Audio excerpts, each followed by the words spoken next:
Coming up on the Lead Ministry Podcast. What's pressing, what's urgent, what's holding you back, what might be eating your lunch? Well, what is the difference between important and urgent? Now your host, Josh Denhart. Hey everybody, welcome back to another episode of the Lead Ministry Podcast. We're excited. We are moving right along, and we are in the month of November. We are kicking off a new month.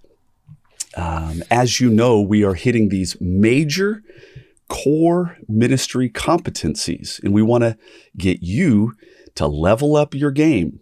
We talked about retaining volunteers and training volunteers. Well, now that you've kind of picked your main people who you're going to be training, now you need to dial in your meeting flow and your meeting framework.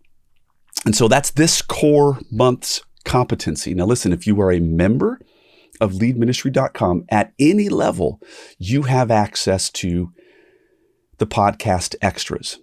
So you can log in and download additional infographics, additional recaps, all kinds of great things for those who are members. So we want to encourage you with that. But here we are with a friend, Mr. Bill Van Kirk. Good to see you, buddy. Yeah, it's good to be back. Yeah, this is fun. Well, we're talking about meetings. Meetings are critical. Meetings are something that, it's kind of the deal where it's like, it's something you got to do, but it doesn't need to be painful. It doesn't need to be bad. And really you can, meetings can actually be something that not just are something that you have to do, because we do have to do them. We don't have mind meld. Okay. We're not like the Trinity who can, who just we have to meet together. And, but it's not just that we have to communicate content or dates or duties or whatever. There's relational time. There is training. There is kind of like the transmuting of and the deliverance of the ethos and the value and the nuance of how we do ministry. And meeting together in community like that's absolutely critical. Yeah, it really is. And it's a good reminder, actually, because meetings get a bad rap in ministry often. It's like I call my Tuesdays death by meeting, because it's meeting back to back to back to back to back into the afternoon. And so, but it's a good reminder that we do need them and they are important. Yes. And the funny thing is we do need them. They are important. But I got to be honest, sometimes they're not very good. That's so true. And so That's our goal, is to say, hey, you know what? Your meetings don't have to be bad. They can actually be, in some sense, the highlight of your week. And I know some people are like, bro, stop overselling this. No, the meetings that I had with our team, they were the best of times. And that's what we're going to kind of talk about today. So here we are on the podcast. We're talking about the best way to open any meeting. So if you're leading a meeting, it's like, well, how would I open this thing? I kind of even get started. Well, this is a great way to do that. So of course, in the podcast, we have these three big buckets. We call those three big buckets, let's define it. And then we're going to drop down and develop it a little bit deeper, and then we're going to do it. So we try to be practical, Bill. We're going to define it. We're going to take it a little deeper, and then we're going to say, okay, what about you this week? And so we don't want to make it just theoretical. We want to make it pragmatic as well. Okay, what is a working definition for meeting? Meeting is an assembly of persons for a specific purpose. It's pretty general, right? So you and I have had a couple of meetings. We were two individuals who came together to talk about a specific thing for a specific purpose. We were talking about the podcast, right? Yep. And so we were two different people who had to come together to talk about that. So it's a meeting. Now, here are some synonyms or some words that would be equal to or equivalent to meeting. Here it is: huddle, get together, to convene. How do you think about those? Let's go back to that. Any thoughts on those? I mean, I like the like word picture of a huddle. I played football in high school, Sure. and Whoa. it's a What position? What position? well, I actually played defense and offense. I was a defensive tackle, and on offense, I played center. So I All right. snapped the ball. Oh, wow. That was good. Yeah. Could you long snap? Not as well as we had a guy who specialized in that. I Okay. wasn't a great long snapper, but No, I never tried in my life, not even once. yeah, I could do shotgun, but long snapping's a little bit more skilled. Precise. So little yeah. precise. Yeah. Well, yes, like a huddle. Keep going. I interrupted you. No, it's okay. No, it's I never really thought about it, but it is kind of like a mini meeting before each play, where you're getting together, and the quarterback usually is calling the play, telling you what the count is going to be, when we're going to start the play. So it's like a mini version of a meeting. So I kind of like that. Yeah. So, and it's this, as we said just a second ago. Let me go back to that definition. It's an assembly of persons for a specific purpose. So the quarterback is going, okay, listen, time out. If you don't go there and you don't go there, this thing's going to be a mess. And so together, except on a football team, we have these little huddles, and we're like, hey, listen, we need you to go here. We need you to go here. And that's a part of it. So again, huddle, get together to convene. Now let's talk about some opposites of meeting. Separation, disperse, isolation. And so these are opposites, right? So instead of coming together, you are dispersed. And it's usually the good thing is you come together in order to disperse. Right. In order to disperse in an intelligent way. Okay, meeting is not that hard. We probably don't need a definition, but it's good to think about. But my next question is, what is the best phrase to open a meeting? Well, here's what I would open every meeting with. Quote, what would be the biggest win for you at the end of today's meeting? What would be the biggest win for you at the end of today's meeting? So, Bill, just off the cuff, what's your thoughts about that, my friend?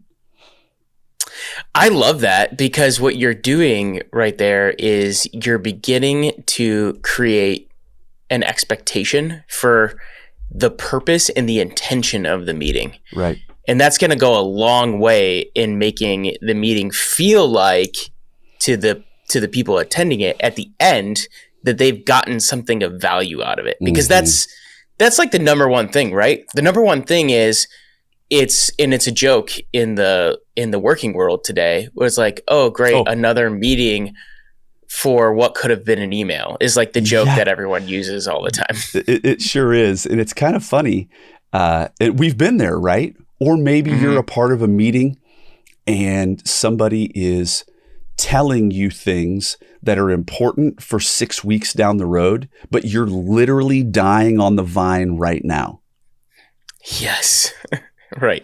And it's like, it's like, hey, I only have so many hours and minutes in this particular day in order to achieve this really mission critical thing. And you are robbing me of the opportunity to succeed because you're talking about something so off in the distance. So therefore, I learned over the years to ask this question. What would be the biggest win for you at the end of today's meeting? And so that kind of pushes people to the top to say, okay, well, here's what's like urgent and important in my world. Now, I may still want to get to the 6-week thing that we have to talk about, because that's also mission critical, but it's helpful for me to know what might be top of mind on any and everybody's list. Or somebody might say, hey, you know what?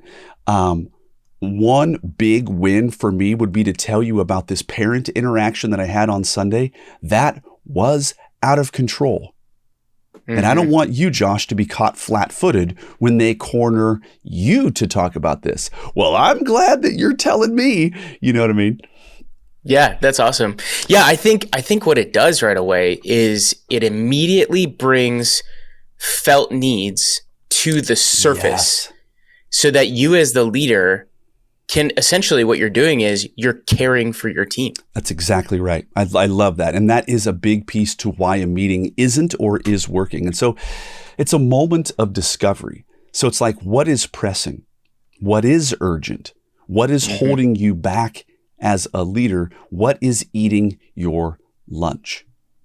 And so these are diagnostic questions. It's kind of like when you go to the doctor and they're like, okay, describe for me your symptoms, right? What's pressing, what's urgent, what's holding you back, what might be eating your lunch? Well, what is the difference between important and urgent? That's really the question at hand. Am I right? Mm-hmm. And for me, here's a quick definition of important: mattering much, a topic deserving more than ordinary consideration. That's important. Now let's flip to urgent, requiring immediate attention or action. And so there's a difference. Now there's some things that matter much, and then there's some things that they matter much and they're literally immediate action needed right now. Right. I think I'm kind of getting in my head like there's a Venn diagram, like important and there's urgent, and then that, like, where do they overlap in the middle there? Yes. And for our YouTube people out there, I did get my little, whatever you call it, my drawing tool, right? Sorry. You got important, you've got urgent, and then you've got this kind of danger zone. It's important and it's urgent. Am I right? Right. Absolutely. So that's important and it's urgent. No, but here's the deal. You see, I have what I call my preset agenda, and I have to balance that with somebody else's urgent need. Because I may want to talk about the 6-week thing. And by the way, everybody in the room likely might need to talk about the 6-week thing, because if we don't talk about the 6-week thing in 6 weeks, it's going to be now a pressing matter that is now upon us and we're in big trouble. So we have to think about the future, but we can't neglect the things that are urgent right now. So it's my preset agenda versus their urgent. Now, it's a balance. On one hand, I got to continue to teach toward the future, which I'm calling my preset agenda, but I also want to go off script and deal with whatever is pressing in that person's immediate world or their urgent need. It's funny, Bill, a number of years ago, I was a high school chemistry teacher. Of course, I did tell you right before the show started today that I was kind of tutoring my son. And it was the greatest thing. I think I have 4 kids, and I have waited with great and eager anticipation for which kid would like the periodic table, And if you're watching on YouTube, I just switched to a different camera, and yes, that is a periodic table in my very own office. So I think he's the chosen one, Bill. I think he might be the one who I can geek out about the periodic table. But here I was as a chemistry teacher.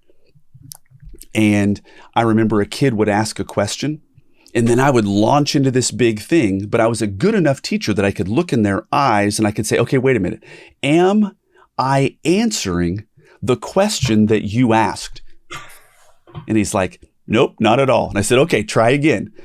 And he said, well, I'm asking this. And I started answering, okay, am I answering what? Yes, that's actually what I was asking, not what you thought I was asking. And that's a big thing. Because if I go into a meeting and I am seeking to, what is a meeting? We're seeking to come together for a purpose so that we can go forward, maybe as a football team, and achieve. And if I am giving instructions that don't help the roadblock directly in front of us, not a helpful thing. If I'm answering some kid's question, but I'm not answering their question, I'm just talking at this point. You see what I'm saying? Right. Absolutely. And we all like, if you're like me and you're hearing that, you all can think about meetings in which the leader of the meeting actually just droned on and didn't actually understand, didn't read the room, didn't get to the actual felt needs that people had. That's not good at all. And so here we are again, we got this balance between my preset agenda, stuff that we need to talk about, and their urgent need. And so here's what I look at. My preset agenda, I call it the roadmap, where I want to go. However, I've got to balance that with somebody else's urgent need, which I call off-roading, where they need to go. And there is a balance, and we do need both. Now, this roadmap where I want to go, I think about it as maybe a big old piece of steak. And on today's agenda, I want to talk about organization, because as a big picture ministry, a big piece of this is being organized. And whether I perceive we're organized or whether I perceive that we're unorganized, don't care. Long range, I want to teach people about some strategies for organization. That's great. I have that on my agenda. Watch this. A couple weeks down the road, I'm going to teach about how to not have email fails. Now, I got to tell you, Bill, years ago, I had a new employee and I was teaching her how to write an email. And she paused me real quick and she goes, I don't mean any disrespect, but are you assuming that I don't know how to write an email in the 21st century? And I said, I appreciate what you're saying. And I appreciate the boldness with which you are pushing back. I get that. No, I'm not assuming that you don't know how to write an email. But what I am assuming is that every one of us could get better at writing an email. Mm-hmm. And I said, I'm okay. I'm making the assumption that you, I'm making the assumption that I don't want to make an assumption. Right. Because, listen, there have been people that I have worked with on my team and they weren't getting results that they needed from their people. And I said, just carbon me on your email. Oh, okay. So this is a book email that's like, single spaced. If it were to be printed off, if it were printed off, it'd be kind of like an 8.5 by 11. And critical content was smack in the middle, not highlighted, not bolded. So people had to read a book in order to find an important thing. And I said, I think I've found the problem. Mm-hmm. And so over time, I just determined I'm going to teach everybody how we are going to do emails to get the greatest level of success. That's an entire training. Great. And whether or not I'm seeing anybody's email problems or whether I'm not, I'm going to address this. Does that make sense? That makes total sense. In other words, it's not about you to the employee that you are onboarding or training for this. Yes. It's not about you in particular. No. It's about you're actually setting the entire culture towards the same skill set. That's exactly right. That's exactly right, Bill. And here's the interesting thing. When I discovered that this other person had been writing book-long emails and was getting no success, that was now not just an important thing, that was now an urgent thing. Mm-hmm. But let's set that aside. Then I created this training for everybody, and now it was just an important thing because I was preemptively addressing email problems, not reactionarily addressing this person's emails are terrible. Right. Yes. So when I found that somebody's emails were terrible, important and urgent.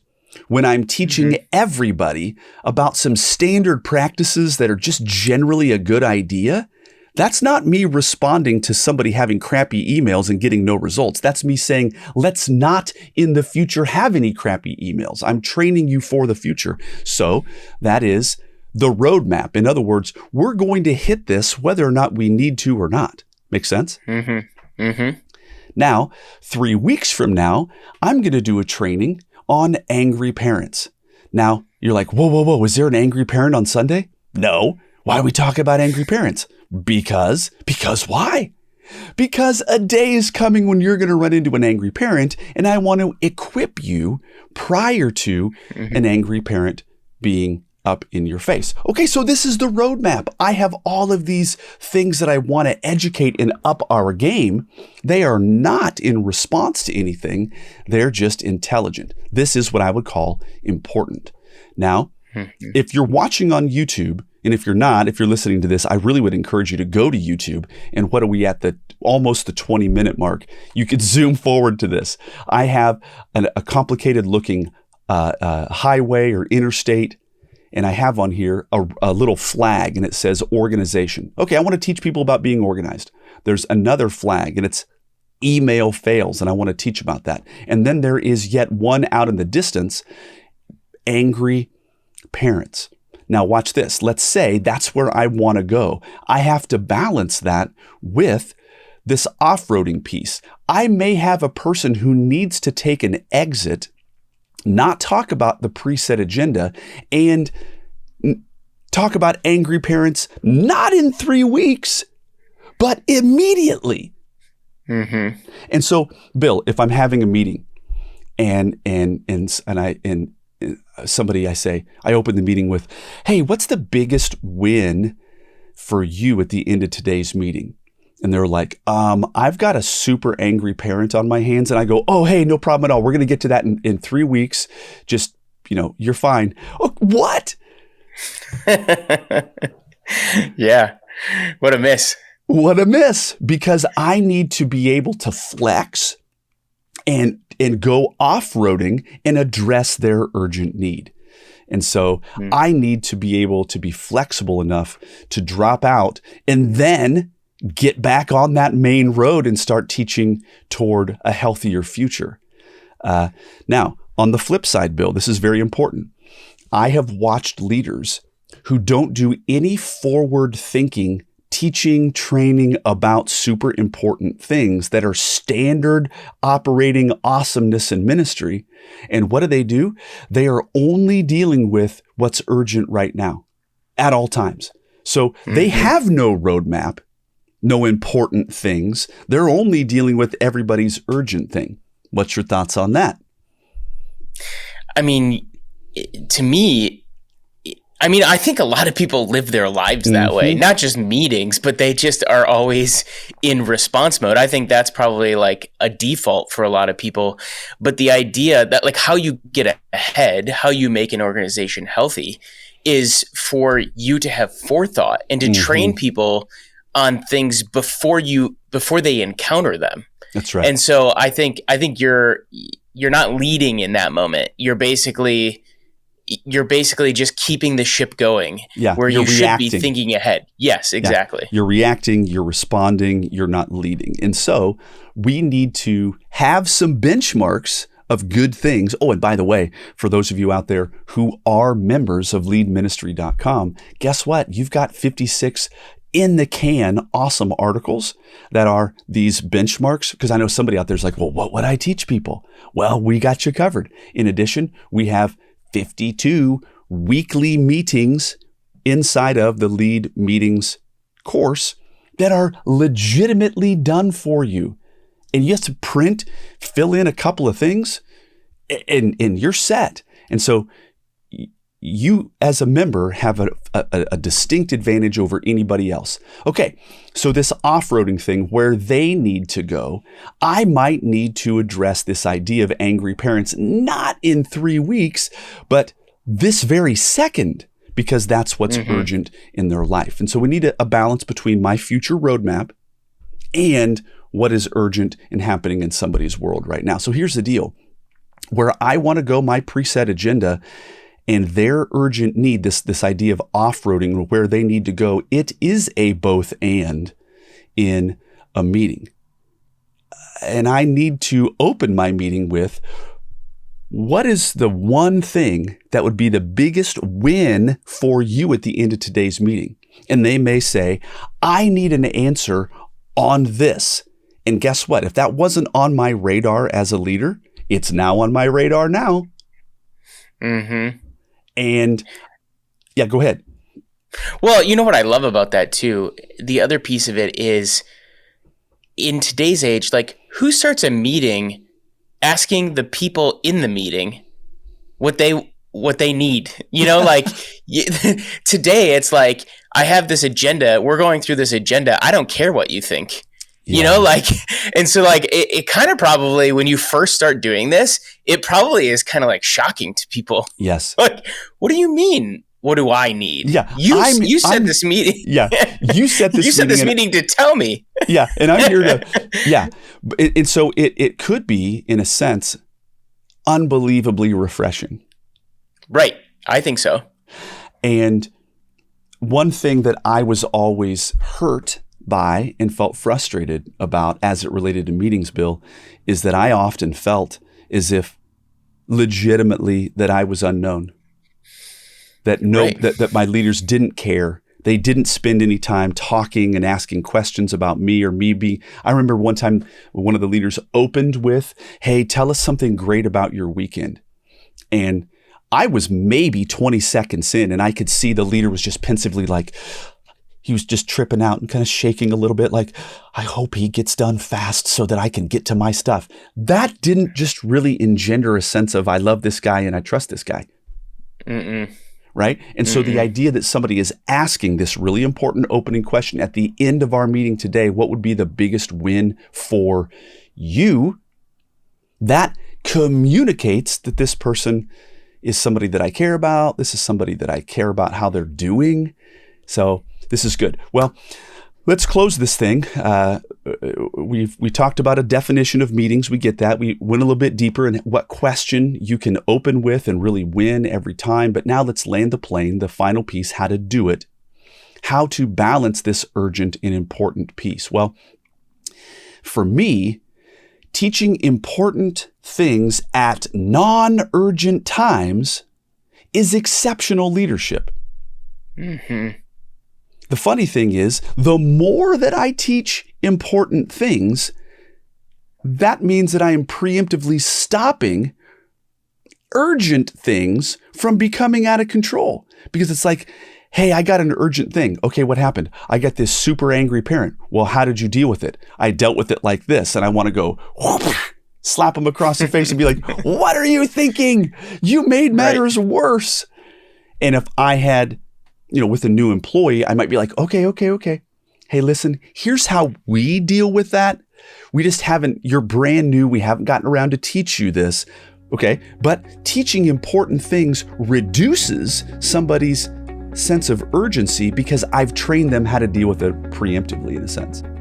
I remember years ago attending some big national conferences, and I would sit in a breakout and I would say, I need to do this. And then I would get home and I would have all of the nuts and bolts of my ministry and the grind and the daily tasks. And guess what? I ended up not taking care of those things. But one day I sat down and I thought, wow, what if somebody created a resource and created everything that we all wished that we could come home from the big conference and pull off?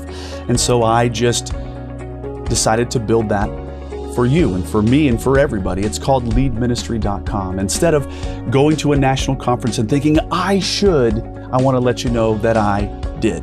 And I built it, and it covers every one of the major topics in ministry: how to recruit, train, retain, multiply yourself through volunteers, how to create events and pull them off without killing you or killing your team, how to manage conflict, how to lead up to senior leaders, and more.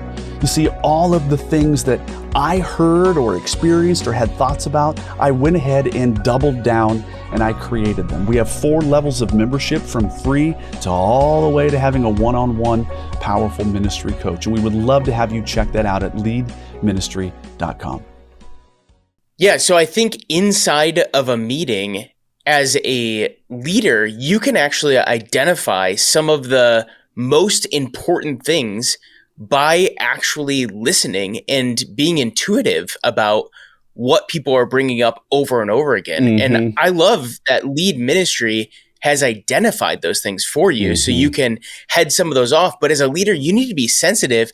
If there are urgent things that are coming up over and over and over again, now you have found your important thing that you need to be training all your new people on. That's exactly right. And so Another key piece for how to do this, make an exhaustive list of important things that need to be imparted to your team. I like what you're saying, Bill, when you're like, oh, so people are stumbling over that roadblock on rinse and repeat. We're finding ourselves stumbling over that over and over and over. So as a leader then, I take 15 steps backward. I build a small ramp in terms of a training, and now that training catapults people over that thing which was previously causing everyone to stumble.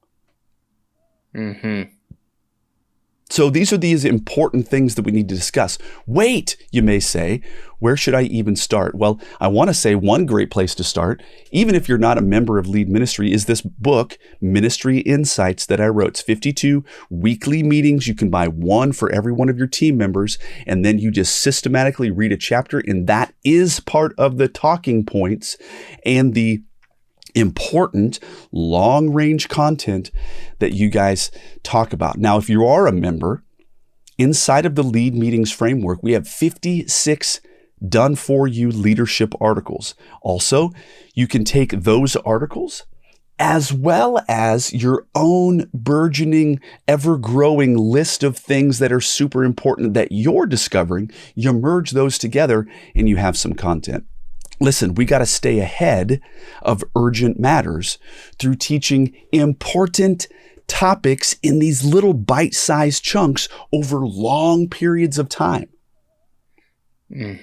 Now, Bill, back in the day, I'll never forget, we had a new person come to our team, and I remember that my one of my associates, she was my number one for 10 years. She goes, you know what? It's about time that we circle back and teach normal people become completely irrational when it comes to their kids. We need to teach hurt people, and we need to make sure that we teach the issues, not the issue. Now, those are 3 different trainings that she had had that made her better. And she's like, oh, we got a new person. They don't know those things yet. And so it's this balance of what's going on in somebody's life versus what can I teach them to not have things go on in their life that are not, that like I could prevent problems, right? Yeah, it's a preemptive plan. You're hardening and building, resilience into your people before they even reach those topics. Dude, the what you said, that's the winnable moment right there. You're hardening and teaching a future resilience. That is a Mike moment right there. Well, gang, super grateful that everybody's here. This is the Lead Ministry Podcast, and I got to let you know, if you are not a member and you don't have access to the courses, this is the topic, Lead Meetings, that will legitimately catapult you forward. It'll take years off of your strategic plan and fast track you. Lead Meetings is one of the greatest courses that we have. So we're very grateful. Gang, thanks so much for being here. Don't forget, ask your people, what is the one thing that would be the most important that we covered today to make your life easier, and see their faces shine. Grateful that you're here. We'll catch you guys on the next one. And that's a wrap for today's episode of Lead Ministry Podcast. Don't forget to subscribe and leave us a review. Make sure to follow us on Facebook and Instagram, and visit leadvolunteers.com for more episodes and resources. Thanks for listening.